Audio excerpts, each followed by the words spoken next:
यसरी अघिल्लो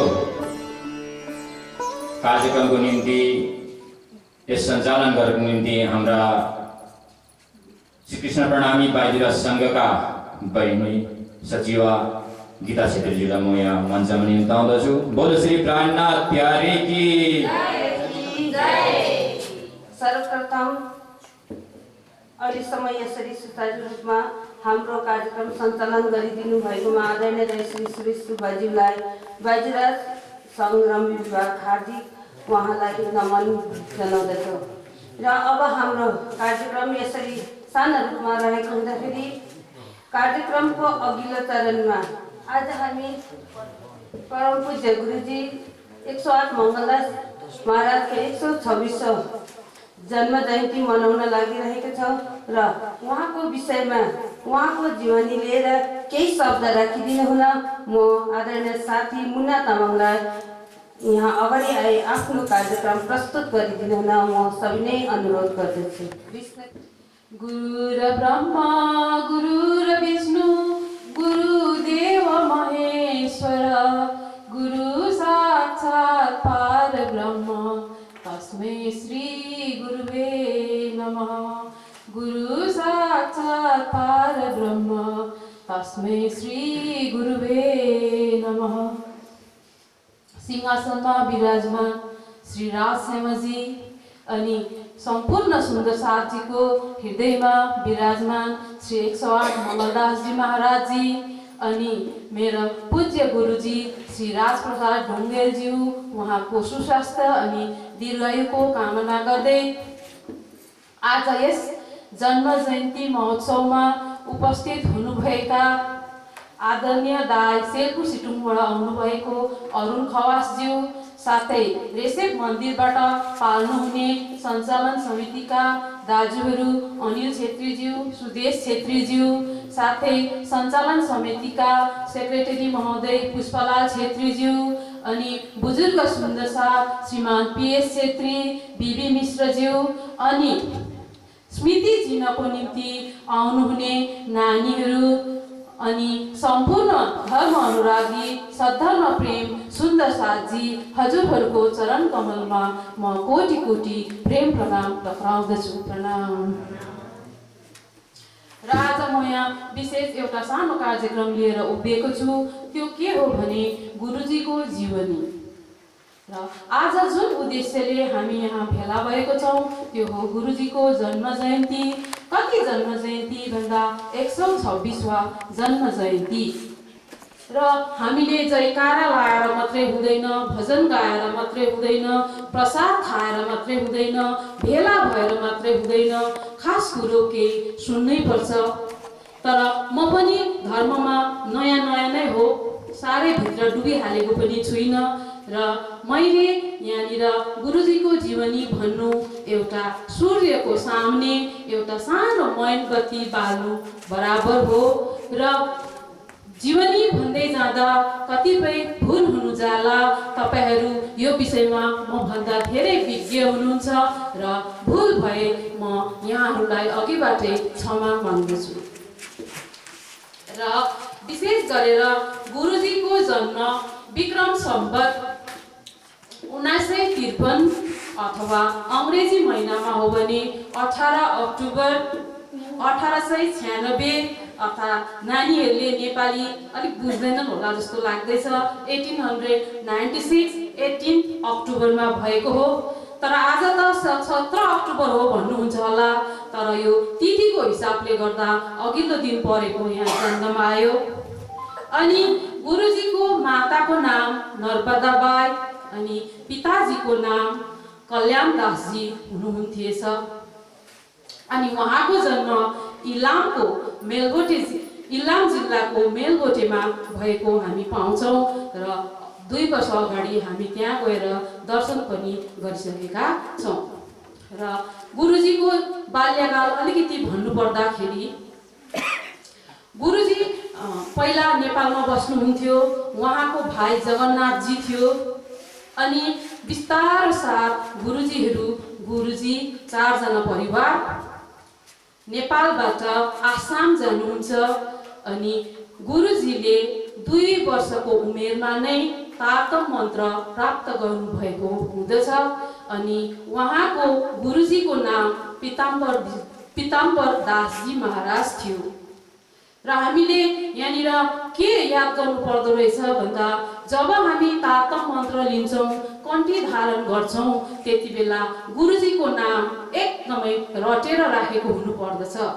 यो कुरा हामी यहाँ सिक्छौँ र विशेष मैले नानीहरूलाई हेरेर यो भनेको हो। र मङ्गलदासजी गुरुजीको नाम पिताम्बर दास महाराजजी थियो र त्यस पश्चात 2 वर्षमा नै तारतम मन्त्र ग्रहण गर्नुभएको थियो।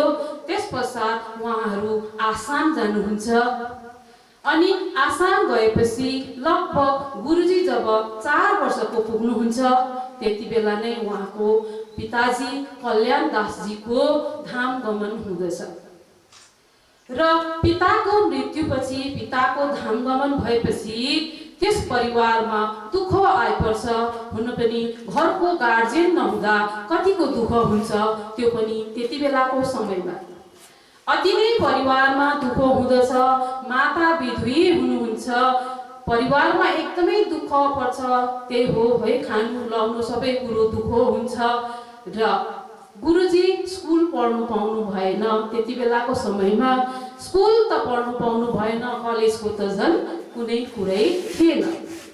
तर पनि गुरुजी स्कुल नजानु भए तापनि उहाँमा गीता, भागवत, वेद, वेदान्त, बाइबल, पुराण यो सब धर्मको ज्ञान पहिलादेखि नै थियो। गुरुजी एकदमै दयालु स्वभावको, साधारण स्वभावको, नम्र हुनुहुन्थ्यो, जो कोहीले पनि गुरुजीलाई माया गर्नुहुन्थ्यो।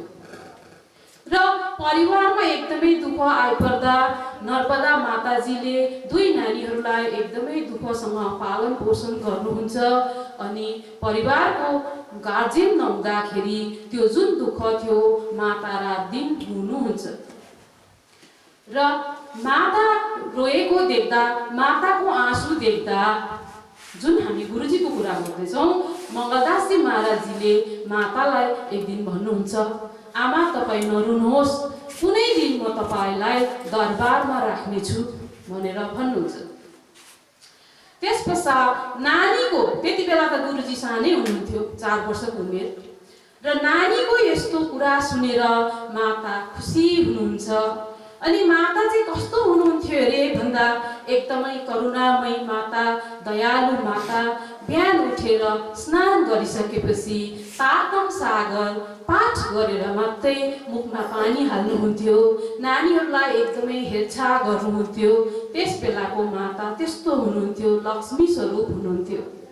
र त्यस्तो दुःख हुँदा हुँदै उहाँहरू फेरि 3 जनाको परिवार, गुरुजी अनि 2 जना दाजुभाइ लिएर उहाँहरू पन्ना जानुहुन्छ अनि पन्नामा पनि त्यसरी नै जीवन बिताउनुहुन्छ। गुरुजीहरूको स्याहार सुसार, मन्दिरको सेवा, अरू सामाजिक कार्यहरू गर्नुहुन्छ। त्यस पश्चात पन्ना पछि फेरि उहाँहरू सुरत जानुहुन्छ। सुरतमा पनि त्यस्तै पिताम्बर दास महाराजजीसँग बसेर धेरै सेवाको कार्यहरू गर्नुहुन्छ। अनि उहाँको यस पूर्वाञ्चल भेगमा आउनुको कारण चाहिँ के थिएछ भन्दाखेरि एक दिन उहाँलाई अचानक सपना पनि होइन, एउटा प्रेरणा जस्तो मिल्दछ कि साक्षात् राजीले उहाँलाई भन्नुहुन्छ, तिमी पूर्वाञ्चल, उत्तर पूर्वाञ्चल भारतमा गएर धर्मको प्रचार प्रसार गर। अनि त्यो त प्रेरणा मिल्यो, साथै उहाँको सिरानी मुनि पनि पैसा मिल्दो रहेछ उहाँलाई, गुरुजीलाई। अनि गुरुजीले त्यो अर्थ लगाउनुहुन्छ, ए मैले चाहिँ अब उत्तर पूर्वाञ्चलमा गएर धर्मको प्रचार गर्नुपर्ने रहेछ, अब त मेरोमा पैसा पनि छ भनेर उहाँले यता कालिम्पोङपट्टि आउने कोसिस गर्नुहुन्छ। र यो क्रममा गुरुजी पहिला नेपाल जानुहुन्छ, काठमाडौँ जानुहुन्छ, अनि आफ्नो भाइ र माताजीसँग कालिम्पोङ जानुहुन्छ। अनि कालिम्पोङ आउँदाखेरि कति साल हुँदो रहेछ भन्दाखेरि 1940 सालमा गुरुजी कालिम्पोङ आउनुहुँदो रहेछ। र कालिम्पोङ आउनुभन्दा अगाडि म तपाईँहरूलाई यो किताबबाट एक दुईवटा गुरुजीको क्रियाकलापहरू सुनाउने छु। मुख्य त्यो चाहिँ म किताब हेरेरै भन्नेछु, किनभने अन्दाजी भन्दा सालहरू तलमाथि हुन जान्छ। 12 वर्षको उमेरमा पढ्न जानुभएको रहेछ। 13 वर्षको उमेरमा नै 13 वर्षमा त हाम्रो नानीहरू त उहिले त चरा खेलिरहेको हुन्थ्यो, क्याक्टिस बोकेर डुलिरहेको हुन्थ्यो, दहमा हाम फाल्नु गइरहेको हुन्थ्यो, पौडी खेल्नु हुन्थ्यो। तर हुने बिरुवाको चिल्लो पात भनेको जस्तो 13 वर्षको त्यो ड्याक्कै हुन्छ त्यति बेला ब्रेन पनि। त्यति बेला नै गुरुजीले त तारतम बानीको शिक्षा प्रारम्भ गर्नुभएको थिएछ। अनि मेन मात्रै म तपाईँहरूलाई भन्नेछु। अनि गुरुजी 35 वर्ष पुग्दा 35 देखि 38 वर्षभित्रमा चाहिँ गुरुजीले 4वटा धामको यात्रा ब्रान्डेड जुत्ता होइन खाली खुट्टामा नै यात्रा गर्नुहुन्छ। अहिलेको नानीहरूले त ब्रान्डेड जुत्ता माग्छ, तर त्यति बेलाको समयमा जुत्ता त थियो, तर जुत्ता किन्ने पैसाले त म अरूको सेवा गर्छु भनेर गुरुजी खाली खुट्टै 4 धामको यात्रा गर्नुहुन्छ। त्यो 4 धाम चाहिँ कुन थियो भन्दा द्वारिकानाथ, बद्रीनाथ, जगन्नाथ अनि रामेश्वर। अनि नानीहरूले विशेष सुन्नुहोस् है। त्यसपश्चात गुरुजीले थुप्रै धर्मशास्त्रमा अर्थात् शास्त्र त गर्नुहुन्थ्यो। त्यति बेला प्रणामी धर्मलाई धेरै मान्दैन थियो, मुसलमानको धर्म भन्थ्यो, प्रणामी धर्म हिन्दू धर्म होइन भन्ने कुराहरू पनि थिएछ। र गुरुजीले थुप्रै पल्ट शास्त्रार्थ गरेर सफलता हासिल गर्नुभएको पनि हामी किताबमा पढ्न पाउँछौँ। र मैले अहिले जति भन्दैछु त्यो किताबबाट पढेर नै भनेको हो। र एउटा विशेष कुरा अर्को के छ भने जति पनि हामी प्राणनाथजी महाप्रभुको बानीहरू चर्चाहरू सुन्छौँ त्यो हामी तारतम सागरबाट पढ्न सक्छौँ। तर गुरुजीको मङ्गलदासजी गुरुजीको बानीलाई चाहिँ हामीले कहाँ खोज्नुपर्छ त भन्दा गुरुजीको बानीलाई हामी मङ्गलसूक्तिमा पाउन सक्छौँ। मङ्गलसूक्ति आज म देखाइदिइहाल्छु, सबैको घरमा छ, तर खोलेर हेर्ने फुर्सद कसैको पनि हुँदैन। र मङ्गलसूक्ति पढ्दा चाहिँ हामीलाई के हुँदो रहेछ भन्दा अब त्यति अगाडिको वर्षको कुरा त हामी साक्षात् उहाँलाई त भेट्न सक्दैनौँ, तर उहाँले बोल्नु भएको जुन बानी छ त्यो चाहिँ हामीले मङ्गलसूक्तिमा पाउन सक्छौँ। मङ्गलसूक्ति पाउँदै गयो भने साक्षात् हामीलाई गुरुजीको नक्सा चाहिँ आफ्नो हृदयमा आउँदछ।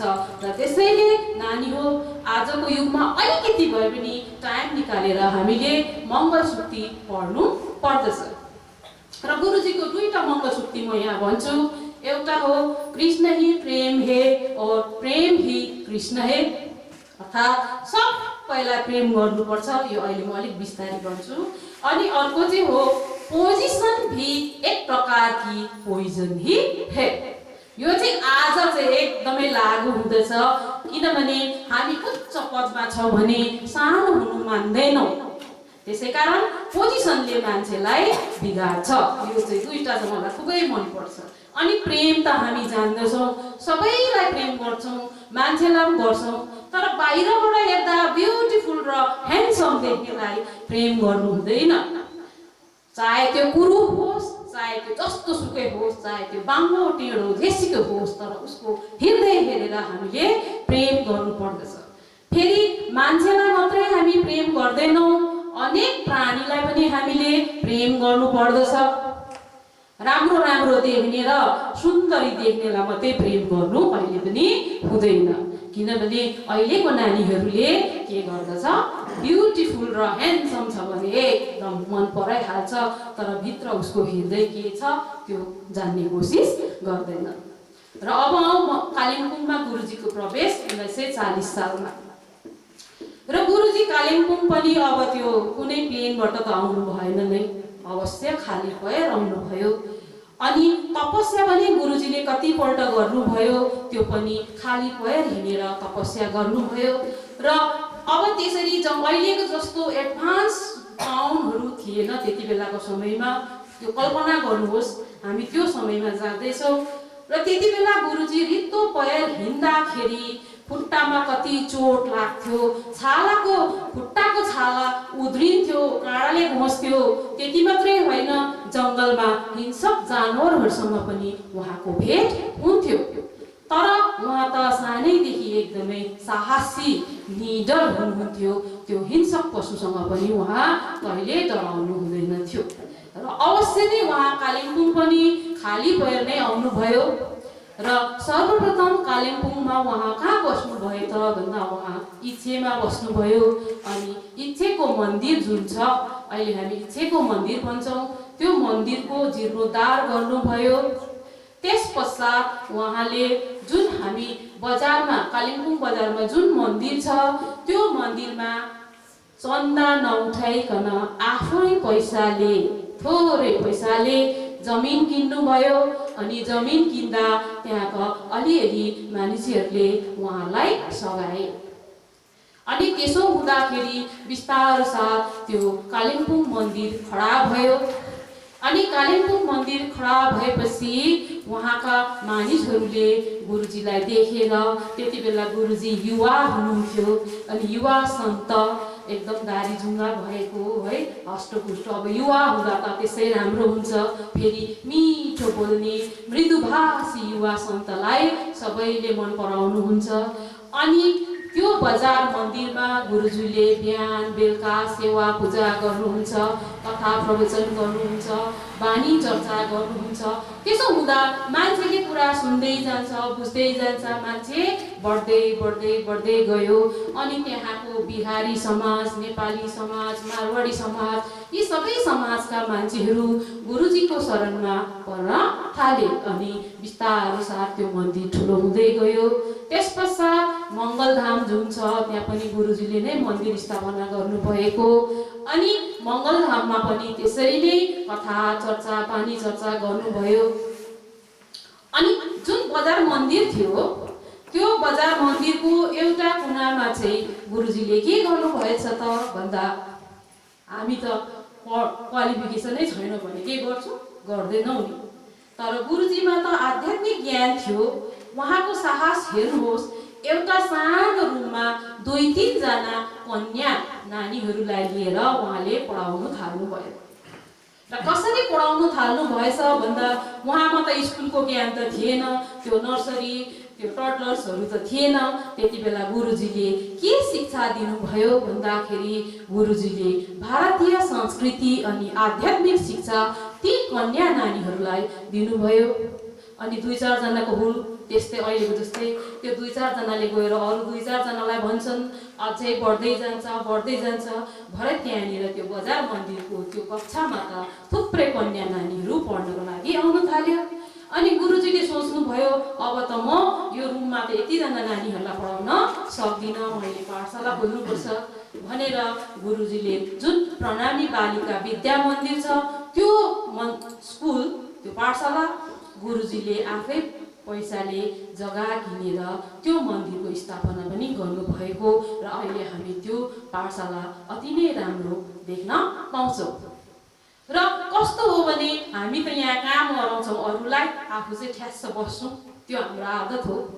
तर गुरुजीले के गर्नुभयो भन्दाखेरि, त्यो जुन विद्यालय बनाउनु भयो, आफै रोडा ढुङ्गा सिमेन्टहरू बोकेर रातभरि काम गर्नुहुन्थ्यो, फाउन्डेसन खन्नुहुन्थ्यो, आफू पनि बराबर खट्नुहुन्थ्यो। उहाँको त्यो प्रवृत्ति थियो, आफू पनि बारम्बार खट्नुहुन्थ्यो। उहाँले के गर्नुहुन्थेछ भन्दा, जे सोच्यो त्यो भोलिपल्ट गरिहाल्नुहुन्थ्यो। हामी त 1 महिना अगाडि सोच्छौँ, 2 वर्षपछि पनि पुरा हुँदैन, त्यस्तो खालके थियो। अनि त्यस पश्चात बालिका विद्या मन्दिर पनि बन्यो। अब गुरुजीले अनाथहरू पनि देख्नुभयो, मसिनो नानीहरू देख्नुभयो, मातापिता बिनाको नानीहरू देख्नुभयो डुलिरहेको। त्यति बेला गुरुजीले के सोच्नु भएछ भन्दाखेरि, अब म आश्रम पनि बनाउँछु नानीहरूको लागि, अनाथ आश्रम बनाउँछु बालकको लागि अनि बालिकाको लागि भनेर अनाथ आश्रम पनि बनाउनु भएको रहेछ। र अब त्यो अनाथ आश्रममा बस्दा मसिनो नानीहरूलाई त दुधको खाँचो पर्छ, दुध किन्न सकिँदैन, बरु आफै गाई पालौँ न भनेर मङ्गलधाममा त्यो जुन गौशाला छ त्यो गौशाला पनि गुरुजीले नै निर्माण गर्नुभएको हो। अनि त्यो गौशालामा ग्वालबालहरू गाईको देखरेख गर्नुको लागि ग्वालबालहरू पनि राख्नु भएको थिएछ। अनि त्यसकारण अब गाई पाल्नाले दुध पनि उत्पादन भयो, प्लस त्यो गोबर ग्यास पनि बन्यो। अनि त्यो गोबर ग्यासले खाना पकाउनु पनि सजिलो भयो। त्यस्ता कार्यहरू त गुरुजीले अनेकौं गर्नुभयो। इच्छे मन्दिरको जीर्णोद्धार पनि गर्नुभयो। अनि विधवाहरूको लागि आश्रम अलग्गै है, गुरुजनहरूको लागि आध्यात्मिक चिन्तन गर्ने ब्रह्मचारीहरूको लागि आश्रम अलग्गै, जग्गा जग्गामा त्यसरी आश्रमहरू बनाउनु भयो। प्लस दार्जिलिङको जुन चाहिँ मन्दिर छ प्रणामी मन्दिर त्यो पनि गुरुजीले नै स्थापना गर्नुभएको रहेछ। अनि सिलगढीको जुन चाहिँ मन्दिर छ त्यो सिलगढीको मन्दिर पनि गुरुजीले नै स्थापना गर्नुभएको थिएछ। र त्यहाँ पनि सिलगढीको मन्दिर निर्माण गर्दा पनि गुरुजी चाहिँ बस्नुहुन्थेछ सिलगढी बजार। अनि मन्दिर त हजुरहरूलाई थाहा भएकै कुरो हो कति टाढोमा छ। तर गुरुजी रिक्सामा कहिले चढ्नु भएन। रिक्सामा चढ्यो भने त एकैछिनमा आइपुग्नु पर्ने हो नि। तर गुरुजी सधैँ त्यो निर्माण कार्यमा आफै हिँडेर त्यो मन्दिर निर्माण भएको ठाउँमा आउनुहुन्थ्यो। किन गुरुजी त्यसरी हिँड्नु भयो त भन्दाखेरि त्यो रिक्साको भाडा चाहिँ म त्यो मजदुर गर्नेहरूलाई दिन्छु भनेर गुरुको त्यस्तो सोच थियो। र उहाँले रिक्साको भाडा बचाएर मजदुर गर्नेहरूलाई दिनुहुन्थ्यो। अनि कालिम्पोङमा चाहिँ कस्तो हुन्थेछ भन्दाखेरि कालिम्पोङको अलिकति कथा, कालिम्पोङमा त्रिपाईमा एकजना बोजू हुनुहुन्थेछ। उहाँलाई चाहिँ ग्यास्ट्रिकको बिमार साह्रै कतै गर्दा पनि जाति नभएको उहाँ हुनुहुन्थेछ बेनराई माताजी। र कता गर्दाखेरि उहाँले सुन्नु भएको रहेछ कालिम्पोङमा एकजना साधु आउनु भएको छ र साधुले चाहिँ केही दबाई दिनुहुन्छ होला भनेर त्यो एक कान दुई कान हुँदै महाराजजी चाहिँ मङ्गलदास गुरुजी त्यो बेनबाई माताजीको घरमा पुग्नुहुन्छ। अनि माताजीलाई दबाई दिनुहुन्छ। त्यो दबाई ग्रहण गरिसकेपछि माताजीको त्यो कहिले जाति नहुने ग्यास्ट्रिकको बिमार जाति हुँदछ। अनि बेनबाई माताजीले गुरुजीलाई भन्नुहुन्छ तपाईले मेरो यत्रो जाति नहुने बिमार कसरी जाति पारिदिनु भयो त, म त छक्कै परे भन्नुहुन्छ। त्यति बेला गुरुजीले भन्नुहुन्छ, अब माताजीले भन्नुहुन्छ तपाईलाई म गुरु दक्षिणा चाहिँ के दिउँ? त्यति बेला गुरुजीले भन्नुहुन्छ 1 मन सुन। सुन्नुहोस् है, त्यो 1 मन सुन त्यति बेलाको जमानामा माताजी छक्कै पर्नुहुन्छ मेरोमा त 1 मन सुन त छैन। गुरुजी तपाईले के भन्नु भएको भन्दा गुरुजीले प्रश्न पार्नुहुन्छ तिमीलाई मैले 1 मन सुन मागेको होइन, तर तिमी चाहिँ मेरो कथामा मङ्गलधाम जुन मन्दिर छ त्यहाँनिर आएर सधैँ आएर कथा सुनिदिनु पर्छ। मेरो गुरु दक्षिणा त्यही हुन्छ। र अचम्म प्रकारको गुरु दक्षिणा के दिउँ भन्दा त गुरु दक्षिणा माग्नु पर्ने हो। तर गुरुजीले गुरु दक्षिणा माग्नु भएन, बरु उल्टा मेरो कथा सुन्नुहोस् न भनेर भन्नुभयो। माताजीले हुन्छ भनेर सधैँभरि गुरुजीको कथा सुन्नुभयो। कथा प्रवचन सुन्दा माताजीलाई पनि धर्ममा दीक्षित हुने प्रेरणा मिल्यो र माताजीले तातम मन्त्र लिनुभयो। र सायद उहाँ कालिम्पोङको प्रथम महिला तातम मन्त्र लिने प्रथम महिला चाहिँ बेनबाई माताजी हुनुहुन्थेछ। र कालिम्पोङ मन्दिरमा माताजी नर्मदाबाईसँग गुरुजी बसिरहनु भएको थियो। अनि माताजी चाहिँ कस्तो हुनुहुन्थ्यो पहिला पनि तपाईँहरूले सुनिहाल्नुभयो। माताजी पनि लक्ष्मीकै स्वरूप। अनि यति साह्रो सञ्चय गर्नुहुन्थ्यो कि भुइँमा झरेको एउटा चामलको सिता पनि काम लाग्छ भनेर टिपेर राख्नुहुन्थ्यो। अनि छोरालाई धर्म कर्ममा उत्तिकै सघाउनुहुन्थ्यो। म थाके तिमीलाई सघाउँदिन भनेर माताजीले कहिले भन्नुहुन्थेन। त्यस्तो करुणामय मातासँग उहाँ कालिम्पोङ मन्दिरमा बस्नुहुन्थ्यो। र अचानक माताजीको पनि धाम गमन हुँदछ। अनि माताजीको धाम गमन भएपछि गुरुजी एक्लै हुनुहुन्छ। र त्यस पछाडि गुरुजीले फेरि प्रभावती माताजीलाई म तपाईलाई आमा मान्छु, म तपाईँ आमाको बदली म तपाईलाई राख्छु भनेर माल्य अर्पण गरेर प्रणाम गरेर प्रभावती माताजीलाई आफ्नो माताको रूपमा राख्नुहुन्छ। प्रभावती माताजीले पनि त्यसरी नै गुरुजीलाई हरेक कार्यमा सघाउनुहुन्छ।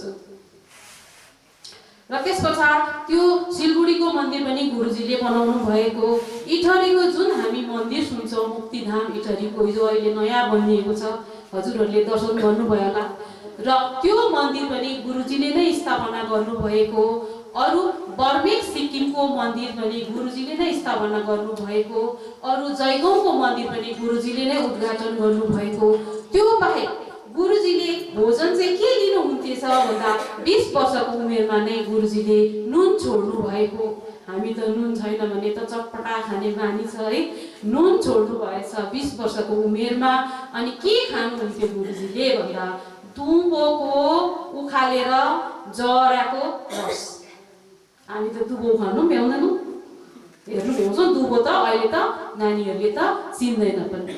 र गुरुजीले भालुखोपमा पनि तपस्या गर्नुभएको थियो। अनि गुरुजीले भालुखोपमा तपस्या गर्नुहुँदा पनि त्यही दुबोको जराको रस पिएर तपस्या गर्नुभएको, अनि उहाँलाई सफलता पनि मिल्यो। त्यसपछि त्यो तपस्यापछि गुरुजीलाई दिव्य शक्ति प्रदान गर्नुभयो राज्यले। अनि गुरुजी हामी त प्रवचन सुन्दा त 10 पल्ट पनि हामीलाई त्यो कुरा पस्दैन, तर गुरुजीको चाहिँ त्यो दिव्य शक्ति कस्तो थियो भने जसले पनि एकपल्ट गुरुजीको बानी सुन्दछ उहाँ चाहिँ त्यो मानिस चाहिँ गुरुजीको अनुयायी बन्दथ्यो। कस्तो ताकत थियो उहाँको बानीमा त्यो हामी कल्पना गर्न पनि सक्दैनौँ। र गुरुजीले मन्दिर चाहिँ 2 दर्जन जति बनाउनु भएछ। 1 दर्जन त स्कुल, हस्पिटल, आश्रम, अनाथ आश्रम, बाल बालिका आश्रम है, धर्मचार्य आश्रम बनाउनु भएछ। आधा दर्जन त पुस्तकालय, औषधालय, 3वटा गौशाला, धर्मशाला, अनि अन्तर्राष्ट्रिय स्तरको धर्म सञ्चालन गर्नुको निम्ति विभिन्न संस्थाहरूको स्थापना पनि गर्नुभयो। अनि गुरुजी त्यसबेला इरान, इराक, अब्बास, मस्कत यी बन्दरगाहहरूमा पनि गुरुजीले धर्म प्रचार गर्नुभएको। विदेश जाँदा गुरुजीले नुन बिनाको साग खानुभएको रहेछ, सुक्खा रोटी खानु भएको रहेछ। उहाँले विदेशमा पनि धर्म प्रचार गर्नुभएको थियो। र आज हामी विदेशमा पनि प्रणामी धर्ममा मानिसहरू दीक्षित भएका पाउँछौँ। र गुरुजीले साहित्य पनि लेख्नुहुन्थ्यो। गुरुजीको जम्मा 5वटा कृतिहरू हामीले याद गर्नुपर्दो रहेछ। अनि त्यो 5वटा कृतिहरू चाहिँ के थियो भन्दा जुन हामी प्रार्थना पुष्पाञ्जली सत्सङ्गतिर प्रार्थना गर्छौँ त्यो प्रार्थना पुष्पाञ्जली, पशु पुकार, नियमावली, 9 का अङ्क है, अनि आत्मसोपान, त्यतिवटा कृतिहरू गुरुजीले लेख्नु भएको रहेछ। अनि पशु पुकार चाहिँ कसरी लेख्नु भएको, पशु पुकारको सन्दर्भ चाहिँ यस्तो रहेछ। कालिम्पोङ जाँदा जुन त्यो त्रिवेणीमा पहिला थुप्रै पशुहरूको हत्या हुन्थ्यो, अनि त्यो हत्या भएको देखेर, त्यो पशु प्राणीहरूको हत्या भएको देखेर गुरुजीको अन्तरात्मा रुँदछ। अनि गुरुजीलाई त्यो पशु पुकार भन्ने जुन चाहिँ पुस्तिका छ त्यो पशु पुकार लेख्ने प्रेरणा मिलेको हो। त्यो पशु पुकारमा गुरुजीले पशुहरूको बिन्ती लेख्नु भएको रहेछ। अनि त्यो चाहिँ कविता जस्तो लय हालेर पढ्नु पर्दो रहेछ। अनि त्यो पशु पुकारमा के भनिएको रहेछ भन्दा पशुहरूले मानिसहरूलाई भनेको रहेछ, ए मानिस तिमी यति बुद्धिमानी भएर पनि तिमीले हामीलाई मारेर खान्छौ, तिम्रो बुद्धि खोइ त 84 लाख योनिमा डुल्दा डुल्दा डुल्दा हामीले यो पशुको जुन योनि पाएको थियौ त्यो पनि तिमीले हामीलाई मारेर खान्छौ, तिम्रो बुद्धि कहिले खोलिने। त्यो पशु पुकारको त्यो चौपाईहरू, त्यो लाइनहरू पढ्दा त आँसु आउँदो रहेछ। र जुन त्यो पशु पुकार थियो त्यो हामीले अस्ति नवरथामा पशु पुकारको सत्सङ्ग पनि गर्यौँ। र हामी भाग्यशाली मान्नुपर्छ, आफैलाई भाग्यमानी ठान्नुपर्छ कि हामी त्यो पशुहरूको हत्या गर्दैनौँ।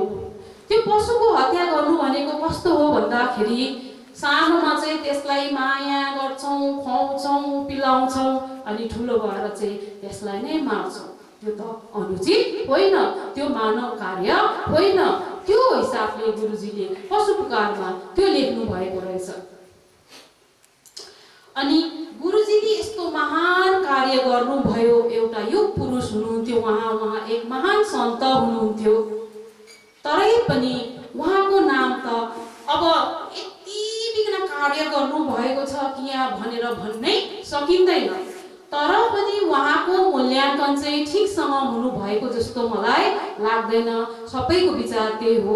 उहाँको जीवनी त इतिहासमा हुनुपर्ने हो नि, तर उहाँ अहिलेसम्म कहीँ कतै हामीले त्यो मूल्याङ्कन गुरुजीको भएको जस्तो पाउँदैनौँ। र मैले कहीँ कतै पोहोरतिर चाहिँ सुनेको थिएँ, क्लास 5 को साहित्य पाठमा चाहिँ गुरुजीको जीवनी छ भनेको सुने मात्रै, तर देख्नु चाहिँ पाएको छैन, खोज्नु पनि भ्याइन। सायद अब हुन्छ होला। तर हामीले गुरुजीको यो जुन चाहिँ महान कार्य छ, सेवा छ, त्यो सेवा चाहिँ प्रणामी धर्मावलम्बीहरूमा मात्रै सीमित छ जस्तो लाग्छ। र हामीले अब चाहिँ भविष्यमा के गर्नुपर्ने त भन्दा गुरुजीलाई चाहिँ जनमानसमा, जनसाधारणमा चिनाउनु पर्ने हाम्रो कर्तव्य हुन्छ। प्रथम त हाम्रै नानीहरूलाई हामीले गुरुजी चिनाउनु पर्छ। हाम्रो नानीहरूले चिनिसकेपछि मात्रै अरूले चिन्छ जस्तो मलाई लाग्छ। यो मेरो व्यक्तिगत विचार हो। तर पनि गुरुजीको धाम गमन 1 मई 1985 सालमा हुँदछ। उहाँ 85 वर्ष 6 महिना 15 दिन बाँच्नुहुन्छ। तर आफ्नो लागि केही सोच्नु भएन, मैले ब्याङ्कमा पैसा राख्नुपर्छ, मैले यसो गर्नुपर्छ, उसो गर्नुपर्छ, कहिल्यै सोच्नु भएन। आफ्नो सारा जीवन दुबोको रस पिएर, साधारण भोजन गरेर, अरूको कल्याणको निम्ति उहाँले 85 वर्ष 6 महिना 15 दिन जिउनु भयो। त्यो कसको लागि भन्दा हाम्रो लागि, हाम्रो आत्मकल्याणको लागि। उहाँ यता कालिम्पोङपट्टि यस अञ्चलमा नआउनु भएको भए सायद हामी यो धर्ममा दीक्षित हुने पनि थिएनौँ। र हामी भजन गाउँछ नि, हामी कृष्ण प्रणामी, हामी भयङ्कर भनेर भजन गाउँछौँ, तर हामी मन्दिरभित्र मात्रै दयालु 10 औँला जोडेर प्रणाम गरेर शिर निहुराएर हुँदैन जस्तो मलाई लाग्छ। हामी मन्दिरभित्र पनि प्रणामी, सुन्दर साथ, बाहिर पनि हामी सुन्दर साथ हुनुपर्छ। अनि गुरुजीको जुन महान बानी छ, त्यो बानीलाई हामीले जनमानसमा पुर्याउनु पर्छ। यसको लागि सबैजना एकजुट हुनुपर्छ। र आज हामी प्रण गरौँ कि गुरुजीलाई हामी सबै समक्ष चिनाउने कार्य गर्नुपर्छ। आफूभित्र जति पनि गुरुजीको ज्ञानहरू छ त्यो हामीले अरूमा पनि बाँड्नुपर्छ। कसैलाई भन्दा भयङ्कर होइँदैन। सिकाउनेले पनि सिकाइ माग्नुपर्छ, जान्नेले पनि सुनाउनुपर्छ भन्दै गुरुजीको पद चिन्हलाई हामीले फैलाउने प्रयास गर्नुपर्छ। अनि अर्को कुरा, जुन मङ्गलदासजी महाराजजी र प्रभावती माताजी हुनुहुन्थ्यो, उहाँहरूको नामलाई जोडेर गुरुजी मङ्गल प्रभा सेवा समिति, युवाहरूको समिति यो जुन बनाइएको हो, यो भर्खर पानी सर्दै गरेको सङ्गठन छ। त्यसमा पनि तपाईँहरूले संलग्न हुन सक्नुहुनेछ भन्दै आजको दिनमा गुरुजीको जन्म जयन्तीमा हजुरहरूलाई शुभकामना दिँदै धार्मिक बन्नुहोस्, सुसङ्गठित बन्नुहोस् भन्दै मेरो यो 2 शब्द यही राख्दछु। प्रणाम। सुन्दर साथजी, हजुरहरूले गुरुजी मङ्गल प्रभा सेवा समितिका अध्यक्ष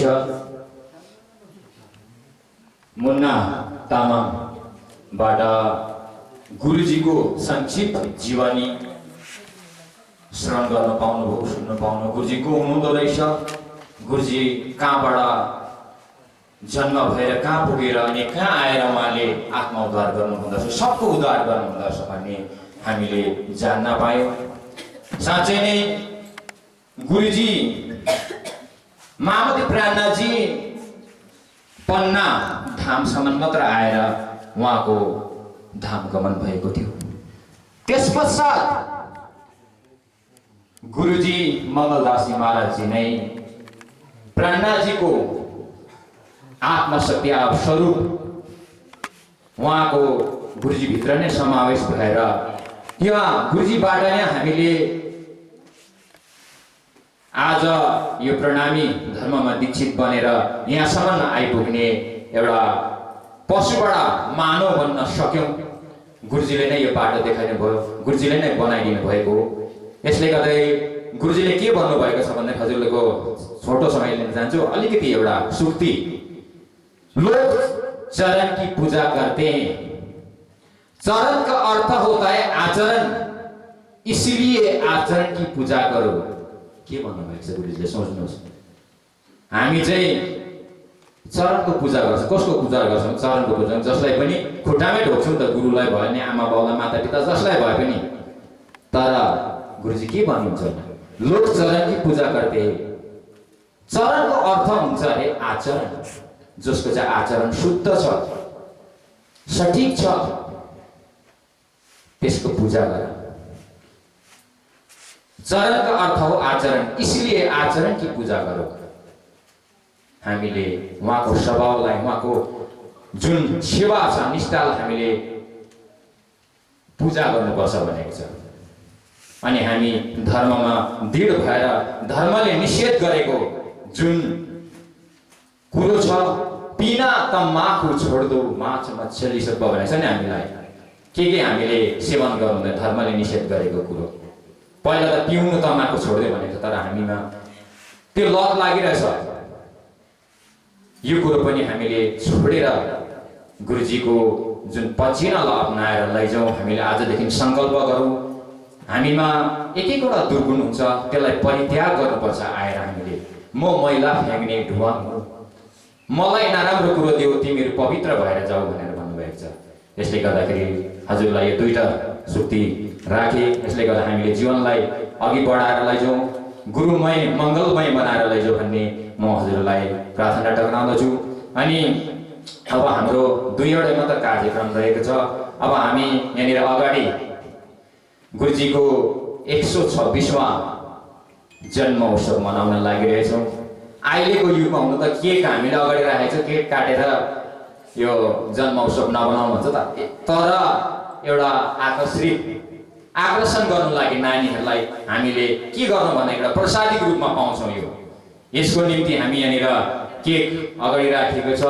यो केकको भनौँ काट्ने भनौँ, यसलाई सुधार्ने भनौँ न, काट्ने भन्नु हुँदैन, हामीले सुधार्ने हाम्रो बाइजुराज सङ्घका अध्यक्ष चन्द्रकला छेत्रीजी हुनुहुन्छ। उहाँलाई अघि निम्ताउँदछु। उहाँलाई केकमा अगाडि गएर केकलाई सुधारिदिनु हजुरले अलिकति अगाडि गएर यसलाई अगाडि बढाइदिनु। म यहाँबाट साधारण निवेदन टक्राउँदछु। बोल श्री प्राणनाथ प्यारी की, सच्चिदानन्द गुरुदेव की। यसरी नै हाम्रो केक सुधार्ने पश्चात हाम्रो यहाँ भजन पनि प्रस्तुत हुनेछ। यसर्थ बोल श्री प्राणनाथ प्यारे की, गुरुजी 108 मनोदास महाराज के, आज के आनंद के, गुरुजी 108 मनोदास महोत्सव के, जन्म महोत्सव के, आज के आनंद के।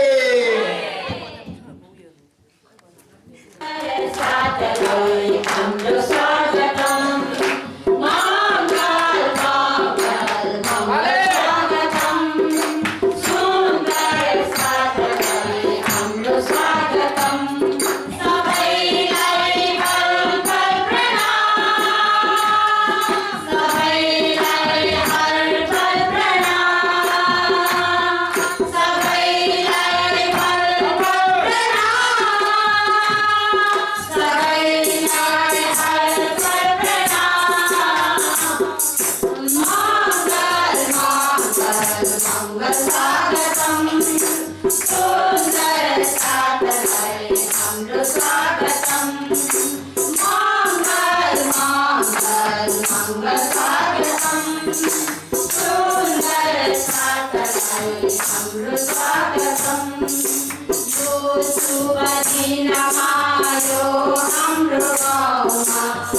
सुन्दर साथलाई हाम्रो स्वागतम।